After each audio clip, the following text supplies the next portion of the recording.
الحمد للہ رب العالمین والصلاة والسلام علی رسولہ النبی الکریم وعلی آلہ واصحابہ اجمعین اما بعد فاعوذ باللہ من الشیطان الرجیم بسم اللہ الرحمن الرحیم وَلَقَدْ خَلَقْنَاكُمْ ثُمَّ صَوَّرْنَاكُمْ ثُمَّ قُلْنَا لِلْمَلَائِكَةِ اسْجُدُوا لِآدَمَ فَسَجَدُوا إِلَّا إِبْلِيسَ لَمْ يَكُنْ مِنَ السَّاجِدِينَ قال ما منعك ألا تسجد إذ أمرتك قال أنا خير منه خلقتني من نار وخلقته من طين صدق الله العظيم اللهم صل على سيدنا مولانا محمد وبارك وسلم عليه صلاة سلاما كثيرا كثيرا۔ سورہ اعراف کی آیت نمبر 11 سے آج ہمارا سبق سٹارٹ ہوتا ہے۔ یہ لمبا رکوع ہے، اس لیے ہمیں اس میں 2 کلاسز میں اس کو کمپلیٹ کریں گے۔ یہ آدم علیہ السلام کی سٹوری کی ایک ایپیسوڈ ہے، ان کی تخلیق کی اور شیطان جو ہے اس کے انکار کی، اللہ رب العالمین کے ساتھ اس کے مکالمے کی، اور اللہ رب العالمین کی طرف سے اس کو سزا سنانے کی۔ تو یہ ساری باتیں آج کے درس میں آئیں گی۔ اگلے درس میں وہ طریقہ کار بھی آئے گا، شیطان نے کس کس طریقے سے کیسے ورگلانے کی کوشش کی ہے، شیطانی طریقہ کیا ہے، اسٹریٹجی کیا ہے شیطان کی، تو اس کی طرف بھی اشارات جو ہیں ہمیں مل جائیں گے۔ سبق کو شروع کرتے ہیں۔ وَلَقَدْ خَلَقْنَاكُمْ ثُمَّ صَوَّرْنَاكُمْ، اور ہم نے تمہیں تخلیق کیا۔ ثُمَّ صَوَّرْنَاكُمْ، پھر ہم نے تمہاری صورتیں بنائیں۔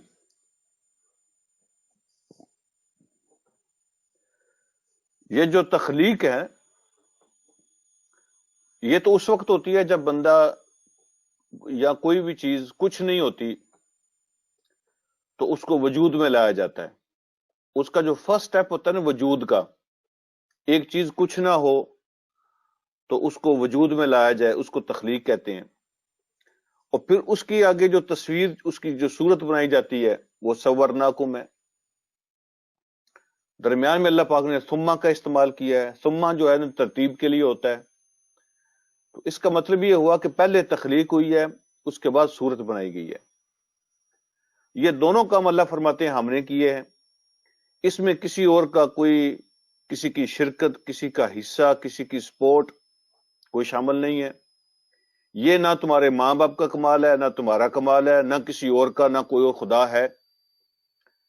یہ جو سٹیپس ہیں، یہ جو کام ہے، ان میں کسی اور کا کوئی حصہ نہیں ہے، نہ کسی کی مدد، کوئی سپورٹ شامل ہے۔ وَلَقَدْ خَلَقْنَاكُمْ، یہاں جیسا میں نے عرض کیا کہ سٹوری تو آدم علیہ السلام کی سٹارٹ ہو رہی ہے، اور پہلے 2 لفظ استعمال کرنے کے بعد پھر اللہ پاک نے آدم علیہ السلام کا نام بھی استعمال کیا کہ تمہیں تخلیق کیا، تمہاری صورتیں بنائیں، پھر فرشتوں سے کہا کہ آدم کو سجدہ کریں۔ بات آدم علیہ السلام کی ہو رہی ہے، لیکن اللہ فرما رہے ہیں خلقناکم صورناکم، کم جو ہے نا وہ سب کو کہتے ہیں۔ ہم نے تم سب کی تخلیق کی، ہم نے تم سب کی صورتیں بنائی، پھر ہم نے فرشتوں سے کہا کہ آدم کو سجدہ کرو۔ تو سٹوری آدم علیہ السلام کی ہے، سجدہ آدم علیہ السلام کو ہونا ہے، لیکن اس کا آغاز کیسے کیا؟ اللہ پاک نے سب کو مخاطب کیا۔ تو آدم علیہ السلام کی سٹوری میں سب کو شامل کرنے کا کیا مطلب ہے؟ تمہیں تخلیق کیا، تمہاری صورتیں بنائی، پھر آدم کو سجدے کے لیے پیش کیا۔ اصل میں چونکہ آدم علیہ السلام پوری نسل انسانی کے نمائندے ہیں، پہلے انسان ہیں، تو نسل انسانی کے نمائندے ہونے کی حیثیت سے آدم علیہ السلام کی سٹوری بیان ہوئی ہے، لیکن اللہ پاک نے پوری نسل انسانی کو اس میں شامل کیا ہے۔ روحیں سب کی پہلے بنی ہیں، سب روحوں کو اللہ نے ایک ہی دفعہ پیدا کیا ہے۔ اس کے بعد دنیا میں آنے کی ترتیب ہر کسی کی اپنی اپنی ہے، اس کا ٹائم مقرر ہے، جب کسی کا وقت ہو جاتا ہے اللہ اس کو دنیا میں بھیج دیتے ہیں۔ تو آدم علیہ الصلوۃ والسلام کی سٹوری جو ہے نا، اس کا آغاز سب کے سے کیا کہ تم سب کی تخلیق ہم نے کی، تم سب کی صورتیں ہم نے بنائی، یہ سارا کام ہم کرتے ہیں۔ اس میں ایک بڑا خوبصورت نقطہ بیان کیا ہے سیدنا عبداللہ بن عباس رضی اللہ تعالیٰ عنہما نے۔ عبداللہ بن عباس رضی اللہ تعالیٰ عنہما وہ فرماتے ہیں دو لفظ استعمال ہوئے ہیں، خلقناکم ثم صورناکم۔ یہ تخلیق اور تصویر، ظاہر بات ہے یہ دو الگ سٹیپ ہیں، اس لیے اللہ نے دو الگ الگ لفظ استعمال کیے۔ تو تخلیق کہاں پہ ہوتی ہے، پھر تصویر کہاں پہ بنتی ہے؟ تو بہت ہی خوبصورت بات انہوں نے ارشاد فرمائی ہے، آپ اس کو نوٹ فرما لیں۔ وہ کہتے ہیں جب باپ کی سرب کے اندر ہوتا ہے نا، باپ کے اندر ہوتا ہے بچہ، تو وہاں سے اس کی تخلیق کا آغاز ہوتا ہے۔ جب باپ کے اندر ہوتا ہے بچہ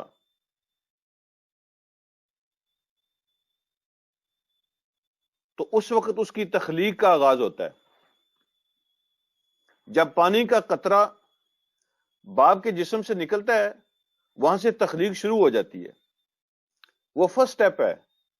لیکن جب ماں کے رحم میں جاتا ہے تو صورت وہاں پہ بنتی ہے، صورت ماں کے پیٹ میں بنتی ہے۔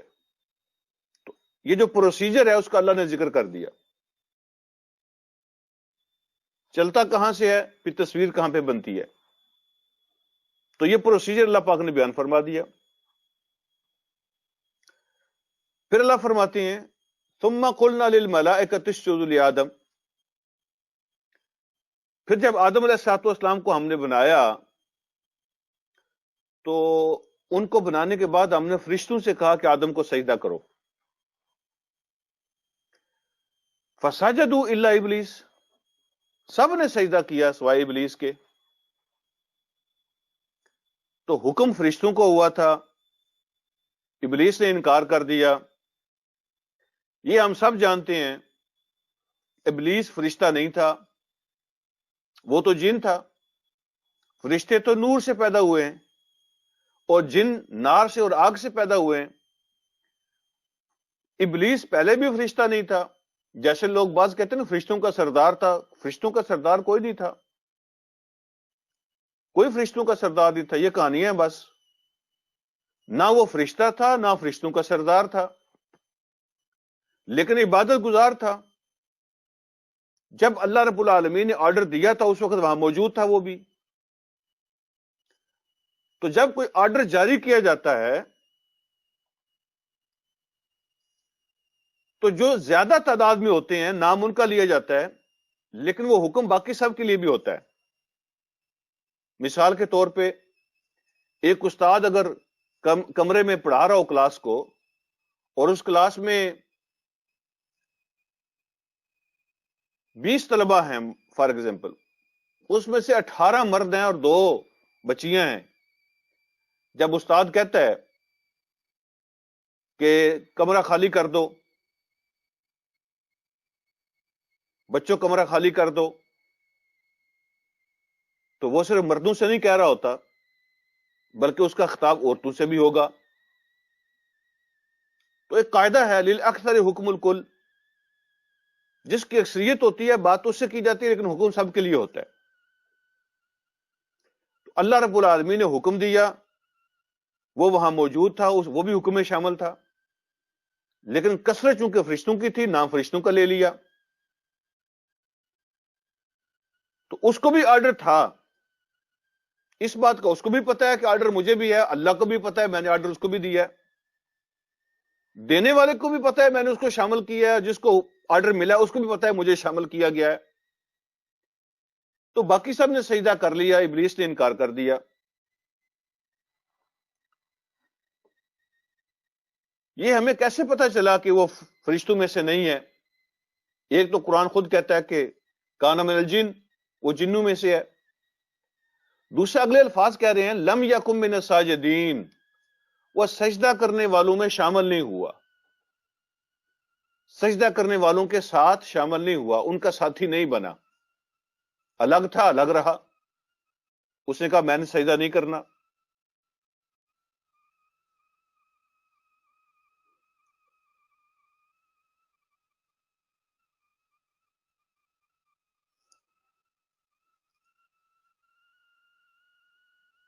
یہ سجدہ کس بات کا تھا؟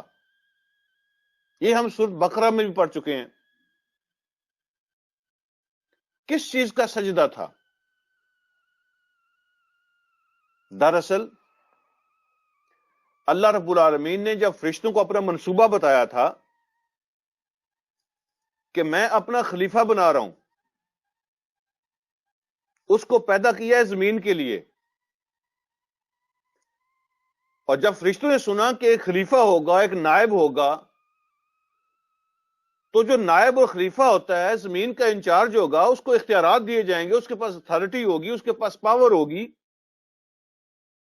تو فرشتوں نے پہلے دیکھا تھا، ہزاروں سال پہلے انسان سے جن پیدا ہوئے ہیں، تو فرشتوں نے دیکھا ہوا تھا کہ جب اختیارات ہوتے ہیں، جب اتھارٹی ہوتی ہے، جب پاور ملتی ہے، جب چوائس ملتی ہے، تو اس کو مس یوز کیا جاتا ہے. فساد، گناہ، نافرمانیاں وہ جنوں کی طرف سے سامنے آ رہی تھی. تو فرشتوں نے بھی سوال اٹھا دیا اپنی تسلی کے لیے. اللہ کی تخلیق پہ اعتراض نہیں تھا، تسلی کے لیے سوال کیا کہ اللہ جس کو آپ خلیفہ بنائیں گے، اس کو اختیارات دیں گے، وہ طاقت کا استعمال کرے گا، خون خرابہ بھی ہوگا، فساد بھی ہوگا. تو اللہ رب العالمین نے فرمایا جو منصوبہ میں جانتا ہوں وہ تم نہیں جانتے ہو. پھر آدم کو علم دیا، تو اللہ نے فرشتوں کو بتایا کہ میں صرف اس کو اختیارات کے ساتھ نہیں بھیج رہا.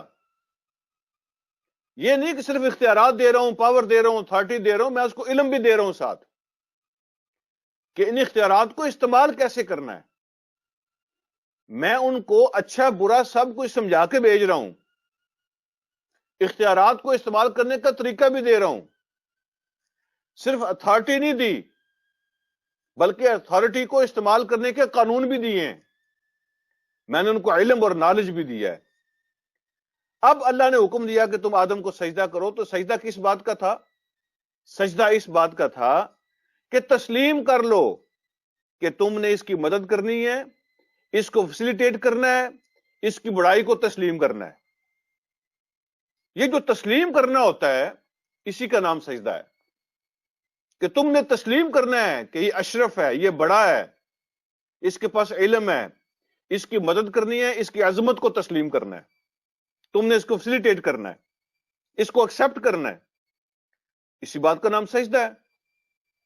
تو جب اللہ پاک نے فرشتوں سے کہا کہ اس کو بڑا مان لو اور اس کی مدد کرنی ہے، اس کو فیسیلیٹیٹ کرنا ہے، اس کی عظمت کو تسلیم کرنا ہے، تو شیطان نے کہا کہ میں تو عظمت کو تسلیم نہیں کروں گا، اس کی میں اس کی عظمت کو تسلیم نہیں کروں گا، میں اس کا انکار کرتا ہوں. اس نے سجدہ نہیں کیا. اصل حکم تو تھا اللہ کا،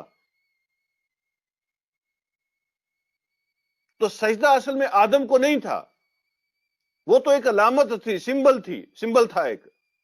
اصل سجدہ تو اللہ کو ہی ہے جس کا حکم ہے.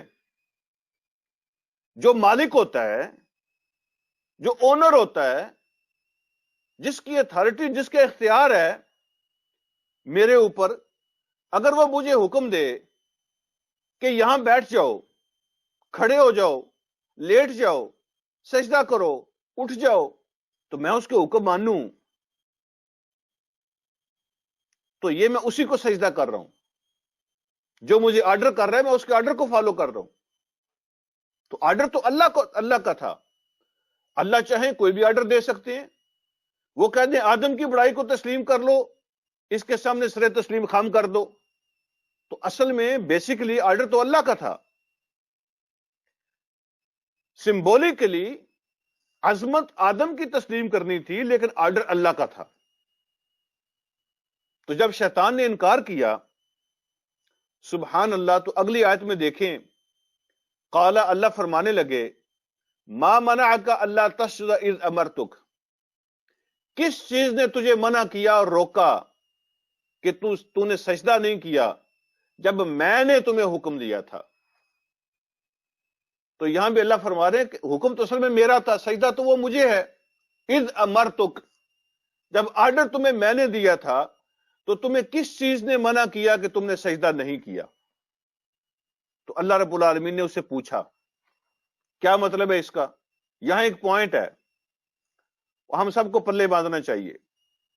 اس کائنات میں مخلوقات کے اندر سب سے جو بڑا باغی ہے, سب سے بڑا باغی وہ شیطان اور ابلیس ہے, جس کے لیے ہمیشہ کے لیے توبہ کے دروازے بند ہو چکے ہیں. کوئی اس کو کنونس نہیں کر سکتا, اس کی توبہ قبول ہی نہیں ہو سکتی. دوزخ اس کے لیے بن گئی ہے, اس کو رد کر دیا گیا ہے. سب سے بڑا باغی ہے وہ, اللہ رب العالمین کا سب سے بڑا وہ دشمن ہے. لیکن اس کے باوجود اللہ پاک نے اس کو صفائی کا موقع دیا ہے.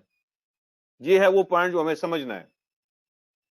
جب اس نے انکار کیا تو اللہ نے پوچھا کہ کس چیز نے روکا تمہیں, تو نے سجدہ نہیں کیا جب میں نے حکم دے دیا تھا. اللہ رب العالمین نے شیطان کو بھی صفائی کا موقع دیا, حالانکہ اس سے بڑا نہ کوئی باغی ہے نہ قصوروار. ہم تو سب کچھ خود ہی فیصلہ کر دیتے ہیں, جج بھی خود ہوتے ہیں, وکیل بھی خود ہوتے ہیں, مقدمہ بھی خود کرتے ہیں, فیصلہ بھی خود سنا دیتے ہیں, سزا بھی سنا دیتے ہیں, کسی کو صفائی کا موقع نہیں دیتے. اللہ رب العالمین نے اس کائنات کے سب سے بڑے باغی کو بھی صفائی کا موقع دیا ہے. تو جس سے غلطی یا قصور سرزد ہو جائے اس کی بھی سننی چاہیے, اس کو بھی صفائی کا موقع دینا چاہیے. جب اس نے صفائی پیش کی تو اپنی صفائی پیش کرتے ہوئے اس نے غرور, تکبر اور بڑائی کا اظہار کیا. یہ شیطانی رویہ ہے. صفائی کا اظہار کرتے ہوئے, صفائی پیش کرتے ہوئے اس نے تکبر اور غرور اور بڑائی کا اظہار کیا. یہ اصل میں شیطانی رویہ ہے. قال انا خیر منہ, تو دلیل اس نے دی, یعنی وہ ثابت کر رہا تھا, وہ بتا رہا تھا کہ نعوذ باللہ اللہ آپ کا حکم غلط ہے, وہ حکمت کے مطابق نہیں ہے. میں ثابت کر سکتا ہوں کہ آپ کا حکم نعوذ باللہ غلط ہے. اس نے اللہ کے فیصلے کو چیلنج کیا, آپ کا حکم درست نہیں ہے. تو اللہ نے پوچھا کیسے؟ تو اس نے کہا انا خیر منہ, میں اس سے بہتر ہوں. تو جو بہتر ہوتا ہے وہ اس لائق ہوتا ہے کہ اس کو سجدہ کیا جائے. تو دلیل اس نے یہ دی, خلقتنی من نار و خلقتہ من طین, پیدا مجھے بھی آپ نے ہی کیا ہے, لیکن آپ نے مجھے آگ سے پیدا کیا ہے اور اس کو مٹی سے پیدا کیا ہے. اور آگ جو ہوتی ہے وہ اوپر جاتی ہے, مٹی جو ہے وہ اس کی قدر و قیمت نہیں ہوتی, وہ نیچے رہتی ہے. تو اس کے حساب سے اس نے کہا کہ میں بہتر ہوں. یہ میری دلیل ہے اس بات کی کہ میں بہتر ہوں. اللہ کے فیصلے کو چیلنج کر دیا. یہاں ایک بات تو میں یہ کہنا چاہتا ہوں اپنے آپ کو پہلے اور آپ سب کو بھی, کہ اللہ رب العالمین کے فیصلوں پہ سوالات اٹھانا, اس پہ اعتراضات اٹھانا, اس کو چیلنج کرنا, یہ شیطانی رویہ ہے. اور بعض اوقات ہم زبان سے نہ بھی اعتراض اٹھائیں, لیکن ہم اپنی باڈی لینگویج سے, اپنے لائف سٹائل سے اللہ رب العالمین کے فیصلوں پہ اعتراض اٹھا رہے ہوتے ہیں اور ان کو چیلنج کر رہے ہوتے ہیں. اگر میں کسی حرام کو حرام نہ مانوں, کسی حلال کو حلال نہ مانوں, اللہ کی کسی حد کو نہ مانوں, اللہ کے کسی قانون کو نہ مانوں, تو چیلنج ہی ہوتا ہے نا, اور کیا ہوتا ہے. حلال و حرام کو, اللہ کے قانون کو, اللہ کی حدوں کی پابندی نہ کروں تو زبان سے نہ بھی کہوں تو میں اللہ کے فیصلوں کو چیلنج کر رہا ہوتا ہوں. اللہ ہم سب کو معاف فرمائے, ہمیں اطاعت کی توفیق دے. ہم بندے ہیں, عبد, اور بندے کا کام چپ کر کے سننا اور پھر اس پہ عمل کرنا ہوتا ہے. وہ چیلنج نہیں کرتا, وہ اعتراضات نہیں اٹھاتا, غلام اعتراض نہیں اٹھاتا. پھر جو ایک اور پوائنٹ میں آپ سے شیئر کرنا چاہتا ہوں یہاں پہ, شیطان نے دلیل کے طور پہ مٹیریل کو پیش کیا. مٹیریل دلیل کے طور پہ اس نے مٹیریل کو پیش کیا کہ میرا مٹیریل اس سے بہتر ہے, اس کا مٹیریل مجھ سے گھٹیا ہے. جس چیز سے میں بنا ہوں, جس چیز سے میں بنا ہوں, میری چیز اس سے اعلیٰ اور افضل ہے. میرا باڈی سٹرکچر, میرا مٹیریل اس سے بہتر ہے. تو جو فیصلے مٹیریل کی بیس پہ ہوتے ہیں وہ بھی شیطان کا طریقہ ہے. اگر آپ مٹیریل کی بنیاد پہ, چیزوں کی بنیاد پہ کسی کو افضل کسی کو گھٹیا بنا لیں تو یہ شیطان کا طریقہ ہے. اگر کوئی کہے نا, بعض اوقات ایسا ہوتا ہے نا, اللہ معاف فرمائے, مٹیریل تو دور کی بات ہے, ہم تو ناموں سے فیصلہ کرتے ہیں, ناموں سے, مٹیریل بھی نہیں دیکھتے, ناموں سے فیصلہ کرتے ہیں. یہ چودھری صاحب ہیں, یہ خان صاحب ہیں, یہ راجہ صاحب ہیں, یہ ملک صاحب ہیں, یہ عوان صاحب ہیں, یہ شیخ صاحب ہیں, یہ فلاں صاحب ہیں, یہ فلاں صاحب ہیں. ناموں سے فیصلہ ہو جاتا ہے کون افضل ہے اور کون گٹھیا. مٹیریل بھی نہیں دیکھا جاتا. قد کی بنیاد پہ فیصلے ہو جائیں, رنگ کی بنیاد پہ فیصلے ہو جائیں, کپڑوں کی بنیاد پہ فیصلے ہو جائیں, مکان کی بنیاد پہ فیصلے ہو جائیں, کاروں کی بنیاد پہ فیصلے ہو جائیں, زمینوں اور کوٹھیوں کی بنیاد پہ فیصلے ہو جائیں, تو یہ مٹیریل کی بنیاد پہ سارے فیصلے ہوتے ہیں. ان چیزوں کو دیکھ کے اچھے اور برے کا فیصلہ نہیں ہوتا. اور اگر ان چیزوں کو بنیاد بنا کے کوئی بڑا اور چھوٹا بنے یا بنائے تو وہ شیطان ہے. اس نے دلیل کے طور پہ مٹیریل کو پیش کیا تھا. میں آگ سے بنا ہوں, وہ مٹی سے بنا ہے,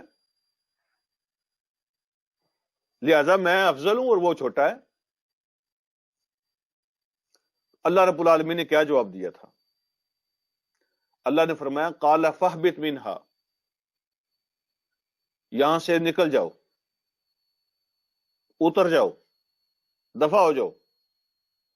فما یکون لک ان تتکبر فیہا, یہ تمہاری اتھارٹی نہیں ہے, یہ تمہارے اختیار میں نہیں ہے کہ تم یہاں پہ میرے سامنے تکبر کا اظہار کرتے, بڑا بنتے, میرے سامنے بڑائی کا اظہار کرتے. یہ تمہارے اختیار میں نہیں ہے, یہ تمہارے شایان شان نہیں ہے, تمہیں لائق نہیں تھا کہ میرے سامنے تم بڑا بنتے. فخرج, نکل جاؤ, انک من الصاغرین, بے شک تو ان لوگوں میں سے ہے جو اپنی مرضی سے ذلت اور رسوائی کو چوز کرتے ہیں. صغیر کا معنی ہوتا ہے نا چھوٹا, اور صاغرین اسی سے نکلا ہوا ہے, چھوٹے, حقیر, ذلیل. تو ان لوگوں میں سے ہے جو اپنی مرضی سے چھوٹے بننے کو, ذلت کو, رسوائی کو چوز کر لے. نکل جاؤ یہاں سے. تو یہاں پر بھی اس کو سمجھ نہیں آئی. یعنی وہ پیدا کرنے والے کو بتا رہا تھا کہ افضل کون ہے اور گٹیا کون ہے. پیدا کرنے والے کو, بنانے والے کو بتا رہا ہے کہ کون بہتر ہے اور کون بہتر نہیں ہے. کبھی ایسا ہوا ہے کہ بنانے والے کو کوئی بتائے؟ یہ تو شیطان ہے. اللہ نے فرمایا دفع ہو جاؤ. جب اس کو غلطی پہ متنبع کیا گیا, اس کو اس کی غلطی بتائی گئی کہ یہاں پہ تم نے تکبر کیا ہے اور تکبر تو نہیں کر سکتا, تم نے بڑائی کا اظہار کیا ہے, تم نے غرور کو دکھایا, تم غرور نہیں دکھا سکتے, یہ تمہاری غلطی ہے. تو جب اس کو غلطی دکھائی گئی, غلطی بتائی گئی, اس کے باوجود بھی اس نے غلطی نہیں مانی, یہ اصل میں شیطانی رویہ. اس نے کیا کہا؟ غلطی ماننے کی بجائے پھر وہ اڑ گیا, ثابت کرنے کے چکر میں پڑ گیا, ثابت کرنے کے چکر میں پڑ گیا. اس نے کہا, قالا, کہنے لگا, انظرنی الی یوم یبعثون, اللہ مجھے مہلت دے دیں. کب تک؟ الی یوم یبعثون، اس دن تک جس دن سب کو دوبارہ اٹھایا جائے گا. مہلت تو مانگی ہے لیکن ٹائم کا پتہ نہیں ہے، یعنی اسپیسیفک حد نہیں ہے، ایگزیکٹلی سال دن مہینے طے نہیں ہے. جس دن سب کو اٹھایا جائے گا، کس دن اٹھایا جائے گا یہ تو صرف اللہ کو پتہ ہے نا، ایگزیکٹلی ٹائم طے نہیں ہے. قال انک من المنذرین، اللہ نے فرمایا ٹھیک ہے تمہیں مہلت مل گئی. اب اللہ رب العالمین نے بھی ٹائم نہیں دیا. یہاں بھی مفسرین نے بڑی اچھی بات بیان فرمائی ہے. وقت اس لیے نہیں بتایا شیطان کو، صرف اللہ کو پتا ہے. اس دن تک تمہیں مہلت ہے جس دن لوگوں کو اٹھایا جائے گا، قیامت کے دن تک. وہ آنی کب ہے یہ نہیں پتا، شیطان کو بھی نہیں پتا، اللہ نے بھی نہیں بتایا. اس لیے کہ اگر اس کو وقت بتا دیا جائے کہ 10,000 سال تک تمہیں مہلت ہے، 1,00,000 سال تک تمہیں مہلت ہے، کوئی وقت بھی دے دیا جاتا، جب وہ دیکھتا کہ اب میرا آخری وقت آ رہا ہے، میں کامیاب نہیں ہوا اپنی چالوں میں اور اپنے کام میں، چلو میں کامیاب نہیں ہو سکتا، میں توبہ ہی کر لیتا ہوں، تو توبہ کر لیتا. اللہ رب العالمین نے اس کو وقت نہیں دیا تاکہ توبہ نہ کر سکے. مردود ہے نا، ریجیکٹڈ ہے، توبہ کی توفیق بھی اس کو نہیں ملنی. اللہ رب العالمین نے وقت اس کو نہیں بتایا. ہوتا ہے نا اینڈ آ گیا ہے، پتہ چل جائے کہ بس میرا آخری وقت ہے تو مایوس ہو کہ میں اپنے کام میں کامیاب نہیں ہو، چلو توبہ ہی کر لیتا ہوں، معافی مانگ لیتا ہوں. اس کو معافی کی مہلت ہی نہیں ملنی، اس لیے کہ اس کو پتہ نہیں ہے کہ وہ وقت کب آ جانا ہے. اچھا جی، اس کے بعد کیا ہوتا ہے؟ یہاں پہ ایک اور بات آپ سمجھ لیں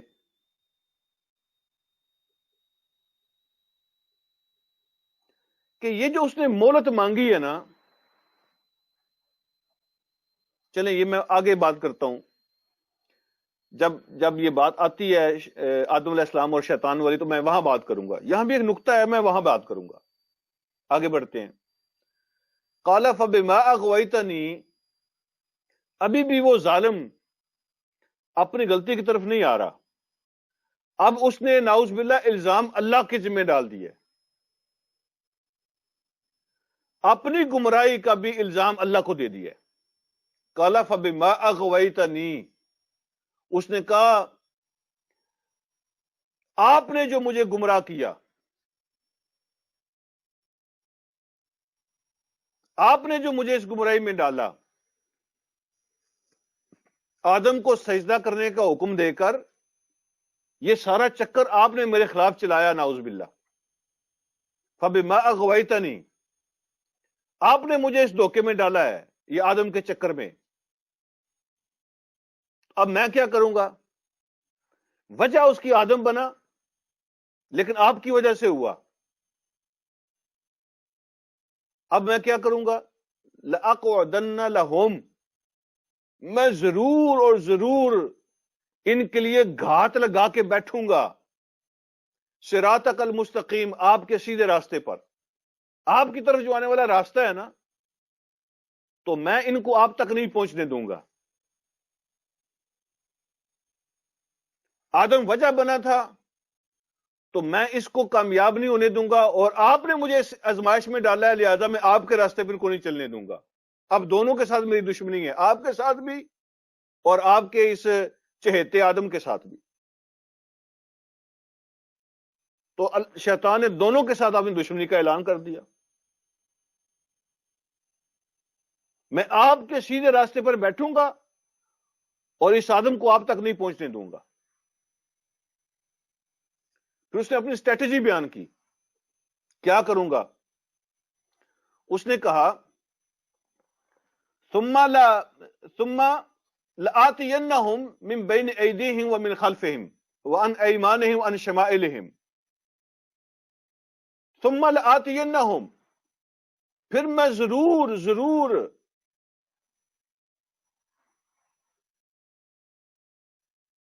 ان پہ اٹیک کروں گا، آؤں گا،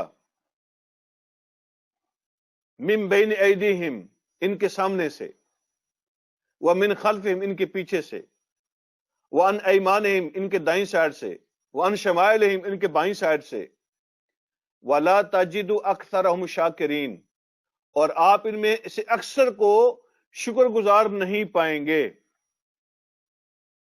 اب اس آیت میں بھی ایک دو باتیں وہ سمجھ لیں۔ تو شیطان نے کیا چیلنج دیا تھا؟ ایک پنجابی کا لفظ ہے، وہ اس کا صحیح اس کی ترجمانی کرتا ہے۔ یہ جو لفظ ہے نا، لَأَقْعُدَنَّ لَهُمْ صِرَاطَكَ الْمُسْتَقِيمَ، اس کی صحیح ترجمانی وہ کرتا ہے۔ پنجابی میں ہم کہتے ہیں تھڑا دوں گا، سنا ہوگا آپ نے لفظ، میں فلاں کا تھڑا دوں گا۔ تو لَأَقْعُدَنَّ کا معنی یہی ہے کہ میں ان کا تھڑا دوں گا تیرے رستے میں بیٹھ کر، اور سامنے سے بھی حملہ کروں گا، پیچھے سے بھی کروں گا، دائیں سے بھی کروں گا، بائیں سے بھی کروں گا، چاروں طرفوں سے حملہ کروں گا۔ اس سے بڑا کوئی تھڑا آپ نے سنا ہوگا؟ کوئی سائڈ خالی نہ ہو، چاروں طرف سے حملہ۔ اور یہ جو چاروں سائڈیں بیان ہوئی ہیں نا، اس کے بارے میں بھی مفسرین نے، اللہ ان کو جزائے خیر عطا فرمائے، ایک اور بھی بڑی خوبصورت بات کی ہے۔ وہ کہتے ہیں جو اس نے کہا نا میں آگے سے حملہ کروں گا، تو آگے کا مطلب میں ان کی آخرت کو خراب کروں گا، آگے آنے والی زندگی میں ایسے ان کو لگاؤں گا چکروں میں کہ آخرت ان کی خراب ہوگی۔ میں ان کے فیوچر پہ اٹیک کروں گا، وَمِنْ خَلْفِهِمْ، میں ان کے پاسٹ پہ اٹیک کروں گا، ان کے ماضی پہ۔ پیچھے کیا رہ جاتا ہے؟ دنیا۔ میں ان کی دنیا بھی تباہ کروں گا، ان کی آخرت بھی تباہ کروں گا۔ وَعَنْ أَيْمَانِهِمْ، دائیں سائڈ جو ہوتی ہے نا، دائیں پلڑا وہ نیکی والا ہوتا ہے، اس نے کہا میں ان کی نیکیاں بھی برباد کروں گا۔ وَعَنْ شَمَائِلِهِمْ، اور بائیں جو سائڈ ہوتی ہے وہ گناہوں کے لیے ہوتی ہے، نیگیٹو، تو میں ان کی بدیوں کے اندر ان کو ڈال دوں گا، آخرت تباہ کروں گا، دنیا برباد کروں گا، نیکیاں تباہ کروں گا، برائیوں میں ڈال دوں گا۔ تو یہ اس کا جو چاروں طرف سے اس کا چکر ہے، یہ اس کی اسٹریٹجی ہے۔ اور اس آیت میں جو آخری بات ہے وہ بھی بڑی سمجھنے والی ہے، وہ بھی نقطہ ہے، وَلَا تَجِدُ أَكْثَرَهُمْ شَاكِرِينَ۔ شیطان کا اصل ہتھیار کیا ہے؟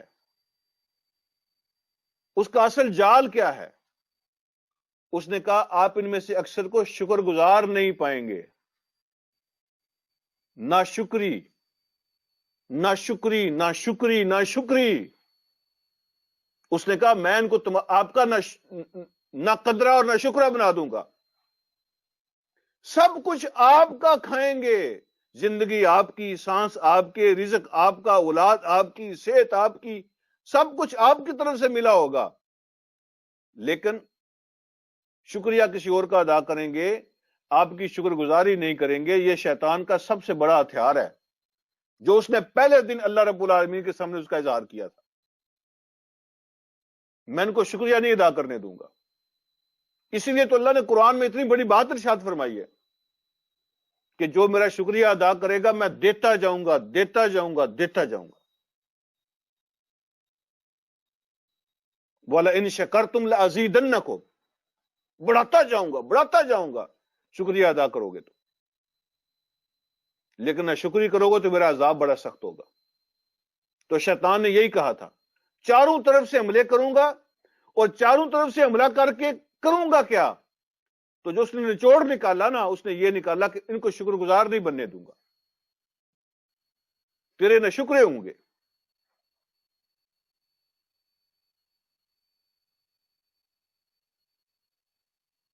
علماء بیان فرماتے ہیں کہ بلکہ ایک روایت میں یہ آتا ہے کہ انسان پیدا ہونے سے لے کر اپنے سر کے بل چلتا رہے نا ساری زندگی، سر کے بل موت تک، تو اللہ کا شکریہ نہیں ادا کر سکتا۔ تو شیطان نے کہا کہ میں ان کو نہ شکرہ بناؤں گا، نہ شکرہ، اکثریت آپ کی نہ شکری ہوگی۔ آگے چلتے ہیں۔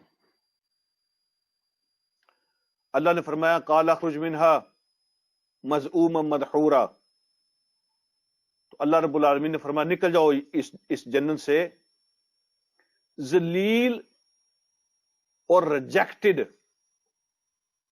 ٹھکرایا ہوا، ذلت کی گٹھڑیاں باندھ کے اور ٹھکرایا ہوا، تیری واپسی کے رستے سارے بند۔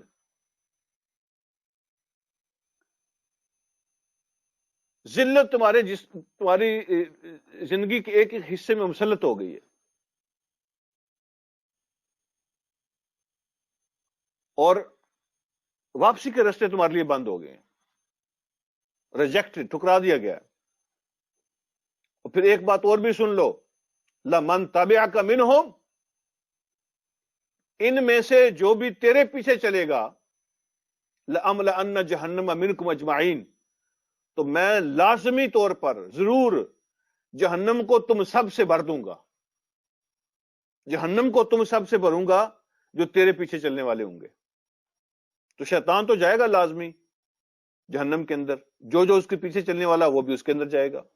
اللہ فرماتے ہیں میں ان سب سے جہنم کو بھروں گا۔ اب جب اس سے مکالمہ اللہ رب العالمین نے ختم کیا یہاں پہ، اب اللہ پاک آدم علیہ الصلوۃ والسلام سے بات کرتے ہیں۔ جب اللہ نے کہا تیری میں نے سن لی، اب تم میری بھی سن لو کہ میں یہ کروں گا تمہارے ساتھ، اور تیرے رستے بند ہو چکے ہیں، دفع ہو جاؤ یہاں سے۔ اس کو سنا کے پھر اللہ پاک آدم سے بات کرتے ہیں، وہ یا آدم اسکن انت وزوجک الجنہ، کہا اے آدم آپ بھی اور آپ کی بیوی بھی جنت کے اندر رہیں۔ فَكُلَا مِنْ حَيْثُ شِئْتُمَا، تو تم دونوں کھاؤ جہاں سے بھی تمہیں پسند آئے۔ یعنی جنت کے اندر انلمیٹڈ ایریا دے دیا گیا، پوری جنت تمہاری، پوری جنت، من حیث شئتما، جہاں سے بھی تم دونوں چاہو، پوری جنت کے اندر سے کوئی بھی چیز تمہیں پسند آ جائے تم لے سکتے ہو۔ اور اس میں وقت بھی طے نہیں ہے، صبح شام رات دن کسی وقت بھی، نہ وقت کی پابندی ہے، نہ جگہ کی پابندی ہے، نہ چیزوں کی پابندی ہے، کچھ بھی کسی وقت بھی کسی جگہ سے بھی موج کرو۔ ایک پابندی کا خیال رکھنا، ولا تقربا هذه الشجرہ، یہ درخت جو ہے نا اس کے قریب نہیں جانا، فتکونا من الظالمین، اگر ایسا کرو گے نا زیادتی کرنے والے بن جاؤ گے، زیادتی کرنے والے بن جاؤ گے۔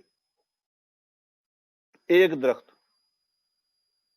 وہ کون سا درخت تھا قرآن نے نہیں بیان کیا، نہ ہی کسی صحیح حدیث میں بیان ہوا۔ یہ جو گندم کرتے پھرتے ہیں نا، یہ خود ہی لوگوں نے اسرائیلی روایات سے نکالا ہے، اللہ نے یا کسی صحیح حدیث میں کوئی بیان نہیں ہوا۔ بس امتحان تھا نا، اور امتحان لینے والے کا اختیار ہوتا ہے، وہ کسی بھی بات کی طرف اشارہ کر دیتا ہے۔ مطلب تو کسی کے صبر کو ٹیسٹ کرنا ہوتا ہے، کسی کا ٹیسٹ لینا مطلب ہوتا ہے۔ وہ کہہ سکتے ہیں کہ جہاں مرضی جاؤ ادھر نہیں جانا، جو مرضی کھاؤ یہ نہیں کھانا، کسی بھی چیز کا نام لے سکتے ہیں۔ اللہ رب العالمین نے امتحان کے لیے ایک درخت کی طرف اشارہ فرما دیا، فرمایا یہ پھل نہیں کھانا، باقی سارا کچھ کھاؤ، امتحان ہے تمہارا۔ آگے اللہ فرماتے ہیں فَوَسْوَسَ لَهُمَ الشَّيْطَانُ، شیطان نے ان دونوں کے دل میں وسوسہ ڈالا۔ وسوسہ کا معنی ہوتا ہے ورغلایا ان دونوں کو، اور یہ ایک ہی دفعہ کرنے سے نہیں ہوتا۔ وسوسہ باب مفاعلہ ہے جس سے یہ بنا ہے، اس کا مطلب ہوتا ہے بار بار بار بار بار بار کوشش کرتے رہنا، کرتے رہنا، کرتے رہنا، کرتے رہنا۔ ایک دفعہ دو دفعہ کرنے سے نہیں، لگا رہا لگا رہا لگا رہا۔ آگے کچھ صورتیں آئیں گی کیسے وہ ملتا تھا، پھر قسمیں اٹھاتا تھا، پھر تسلی دینے کی کوشش کرتا تھا، یقین دلاتا تھا، لگا رہا۔ تو شیطان نے ان دونوں کو ورغلا لیا۔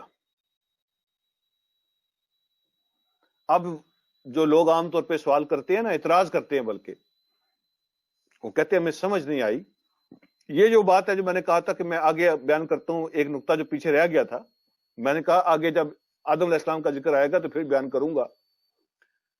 وہ بات یہ ہے لوگ کہتے ہیں جب اللہ رب العالمین نے شیطان سے کہہ دیا تھا اخرج، دفع ہو جو یہاں سے، نکال دیا تھا، یہاں سے نکل جاؤ، تو پھر وہ واپس جا کے جنت میں اس نے آدم علیہ السلام کو کیسے ورگلایا؟ جب نکل گیا تھا تو وہ واپس کیسے گیا؟ پھر کچھ لوگوں نے اس کو واپس داخل کرنے کے لیے سٹوریاں بنائی، وہ دراصل ایسے ہوا تھا، پھر ایسے ہوا تھا، پھر اس نے جنت کی سیکورٹی کو دھوکہ دیا تھا، پھر وہ ایسے جناب وہ پتہ نہیں صفحے بھر دیے لوگوں نے۔ اللہ رب العالمین کی جنت کی سیکورٹی اتنی کمزور نہیں ہے، نعوذ باللہ وہ کو ہمارے سیکورٹی کی طرح تو نہیں ہے نا۔ اللہ کی سیکورٹی کو، اللہ کے سسٹم کو ہم نے اتنا کمزور بنا دیا جنت کو، شیطان کو واپس جنت میں بھیجنے کے لیے۔ کہاں سے بھائی؟ کیا دلیل ہے؟ کچھ نہیں، سٹوریاں بنا دی۔ سمپل سی بات ہے، دو باتیں ہیں، ان کو آپ چیک کریں، ویری سمپل۔ مولانا مودودی فرماتے ہیں اصل میں ہوا یہ تھا کہ اللہ رب العالمین نے اس کو نکلنے کا آرڈر جاری کر دیا تھا کہ تم یہاں نہیں رہ سکتے، لیکن ابھی نکلا نہیں تھا، تو نکلنے سے پہلے اس نے یہ کام، جیسے کسی کے بارے میں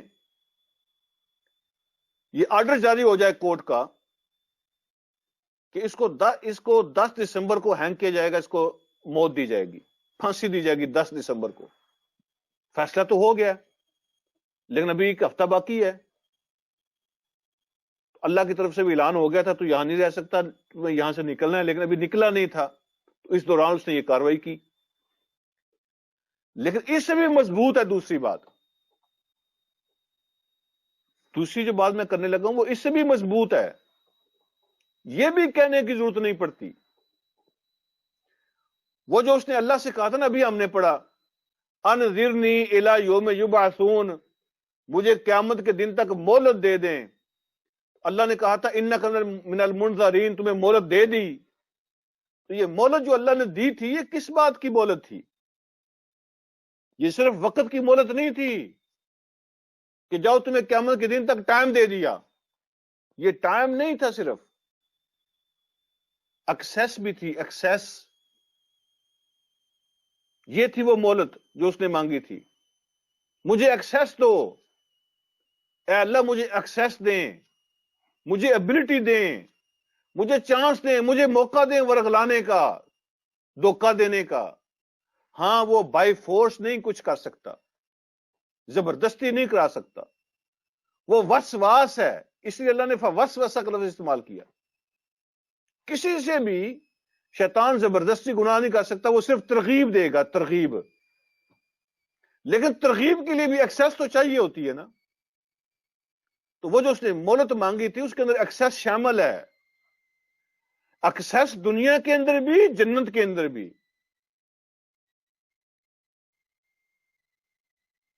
جو اللہ سے اس نے ایکسیس مانگی تھی تو جنت اس میں شامل ہے، تو اس نے اللہ سے ایکسیس مانگی، اللہ نے اس کو ایکسیس دے دی۔ تو اس ایکسیس جو اس نے لی تھی، جو اللہ نے دے دی تھی مہلت، اس مہلت سے اس نے فائدہ اٹھایا۔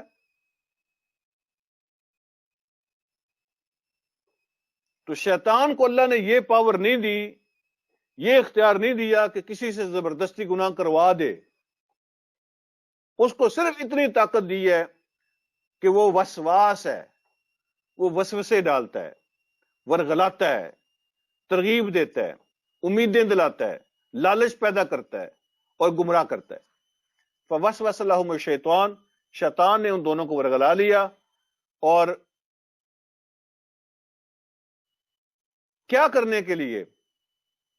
لِیُبْدِیَ لَهُمَا مَا وُرِیَ عَنْهُمَا مِنْ سَوْآتِهِمَا، تاکہ وہ کھول دے، ظاہر کر دے ان دونوں کے وہ حصے جو اس سے ان دونوں سے چھپائے گئے تھے، ان کے جسم کے پرائیویٹ پارٹس۔ سوآتہما، سوآت اس حصے کو کہتے ہیں جس کا ظاہر کرنا کسی کو پسند نہ ہو، جس کا سامنے کرنا، ظاہر کرنا ایکسپوز کرنا کسی کو پسند نہ ہو، لوگ ناپسند کریں ان کا سامنے آنا، اس حصے کو سواد کہتے ہیں۔ مرد کے جسم کے وہ حصے، عورت کے جسم کے وہ حصے جن کا سامنے آنا ایک سلیم الفطرت آدمی ناپسند کرتا ہے، شرمندگی محسوس کرتا ہے، ان کو سوءات کہتے ہیں۔ تو اس نے یہ کوشش کی کہ ان دونوں کے جو چھپے ہوئے سوءات ہیں، پرائیویٹ پارٹس ہیں، ان کو ننگا کرے۔ پہلی کوشش اس کی یہ تھی۔ وہ جو جنت کی سیکیورٹی ملی تھی، جنت کا پردہ ملا تھا، تو وہ چاہتا تھا پہلے ان سے وہ واپس لوں۔ اللہ رب العالمین نے حضرت آدم اور حضرت حوا کو جنت کے اندر نیچرل، آٹومیٹک نیچرل سیکیورٹی دی تھی۔ ان کے جسم کے حصے چھپے رہتے تھے، نظر نہیں آتے تھے۔ تو شیطان کا سب سے پہلا اٹیک یہ تھا کہ ان کے وہ جسم کے حصے جو چھپے ہوئے ہیں ان کو ظاہر کرے، ان کو ننگا کرے، اس کے بعد پھر ان سے کام لے گا۔ تو پردہ چھینے، سب سے پہلے پردہ چھینے، یہ شیطان کا سب سے پہلا وار تھا کہ ان دونوں کا پردہ چھینوں۔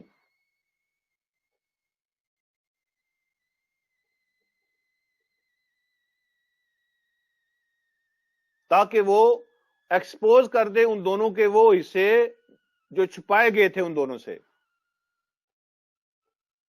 قدرتی ان کو پردہ ملا ہوا تھا، تو وہ چاہتا تھا یہ پردہ ختم ہو جائے تو پھر ان کی خواہشات کو میں پھر اپنے لیے استعمال کروں گا۔ پردہ پردہ پردہ،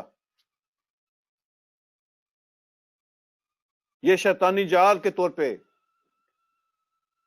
جو شرمگاہیں جو ہے نا، یہ شیطانی جال کے طور پہ استعمال ہوں گی۔ اس لیے نبی علیہ الصلوۃ والسلام نے ارشاد فرمایا کہ جو اپنی زبان کی اور اپنی شرمگاہ کی مجھے گارنٹی دے دے، میں اس کو جنت کی گارنٹی دے دیتا ہوں۔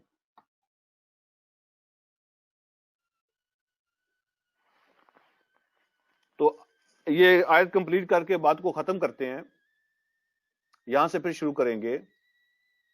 وقالا، تو اللہ رب العالمین نے آدم اور حوا سے فرمایا، وقالا ما نہاکما ربکما، نہیں شیطان نے کہا، شیطان نے ان سے کہا جب ان سے وہ پردہ چھیننے کی کوشش کر رہا تھا، تو شیطان نے کہا کہ تمہیں پتہ ہے کہ آپ کے رب نے کیوں منع کیا آپ کو کھانے سے؟